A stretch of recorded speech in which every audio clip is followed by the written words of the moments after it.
అవుతున్నారు. ఇక ప్రముఖ విశ్లేషకులు అడిస్మల్ శ్రీనివాసరావు గారు కూడా మనతో పాటు జాయిన్ అవుతున్నారు. సో బుచ్చే చౌదరి గారు మీతోనే స్టార్ట్ చేద్దాం.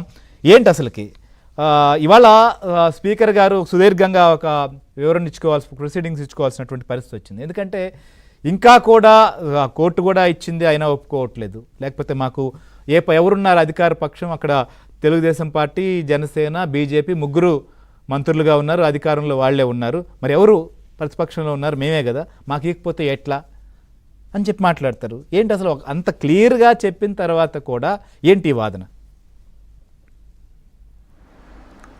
శ్రేయర్ గారు, ఒక మూర్ఖుడు ఏం చెప్పినా వినడు, తనదైన బాణిలో అల్లరి చేస్తూ ఉంటాడు. జగన్మోహన్ రెడ్డి వ్యాఖ్యలు దానికి భిన్నంగా ఏమీ లేదు. తాను అధికారంలో ఉన్నప్పుడు ఎలా ప్రవర్తించాడో మనం చూసాం. ప్రజాస్వామ్యం, హక్కుల గురించి మాట్లాడే కనీస అర్హత జగన్మోహన్ రెడ్డికి ఎక్కడా లేదు.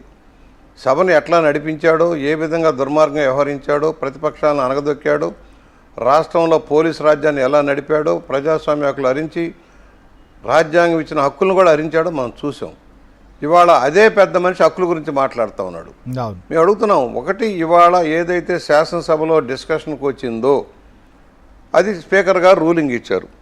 ఏదైతే అపార్థాలు కల్పించేలాగా, ఆపోహలు కల్పించేలాగా, నిందలు వేసేలాగా స్పీకర్ గారి మీద, అధికార పక్షం మీద నిందలు వేసేలాగా లెటర్ పంపించాడు ఆయన. దాని మీద రూలింగ్ ఇచ్చారు. అసలు సభా హక్కుల కిందకు వస్తుంది. ఇవాళ సభలో చర్చించవలసిన విషయాన్ని బయట ఇష్టారాజ్యంగా మాట్లాడుతూ అభూత కల్పనలు జరుగుతాయి. ప్రజాస్వామ్యకులు హరిస్తున్నప్పుడు, చట్టానికి ధిక్కరిస్తున్నప్పుడు చర్యలు తీసుకోవాల్సిన అవసరం ఉంది. మేము అదే చెప్పాము. ఇతను ఎమ్మెల్యేగా కొనసాగడానికి కూడా అర్హత లేదు. ఎమ్మెల్యేగా కొనసాగడానికి కూడా అర్హత లేదు. తను ఏదో వచ్చాడు, పరిపాలన సక్రమంగా చేయడం చేత కాలేదు, రాష్ట్రాన్ని చిన్నాభిన్నం చేశాడు, పరిపాలన అస్తవ్యస్తం చేశాడు, ప్రతిపక్షాల్లో ఉన్న వాళ్ళందరినీ నానా ఇబ్బందులకు గురి చేశాడు, తప్పుడు కేసులు పెట్టించాడు, మనం చూసాం. ఇవాళ నువ్వు అసెంబ్లీకి ఎందుకు రావు? 11 మంది నీకు సరిపెట్టారు. అసలు 11 మంది కూడా వచ్చేవాళ్ళు కాదు. సరైన ఫీల్డింగ్ జరుగుంటే తెలుగుదేశం కానీ బీజేపీ, జనసేన సరైన ఫీల్డింగ్ చేసిన 11 మంది కూడా వచ్చేవాళ్లే కాదు. ఇవాళ వచ్చారు. నీ బాధ్యత ఏంటి? ఒకళ్ళున్నా ఇద్దరున్నా శాసనసభకు వచ్చి సమస్యల మీద, నియోజకవర్గ సమస్యల మీద, రాష్ట్ర సమస్యలు మాట్లాడాలి. నువ్వేనా అతీతుడువా? అన్నిటికీ అతీతుడువా? నీకు ప్రత్యేక హక్కులు ఉంటాయా? నువ్వు ఒక ఎమ్మెల్యే, దర్శాల్, మాజీ మంత్రివి, మాజీ ముఖ్యమంత్రివి కావచ్చు కాక, నీకు ఏదో పోలీసు రక్షణ ఇచ్చారు. మాజీ ముఖ్యమంత్రి కానీ కొంత పోలీసు రక్షణ ఇచ్చారు.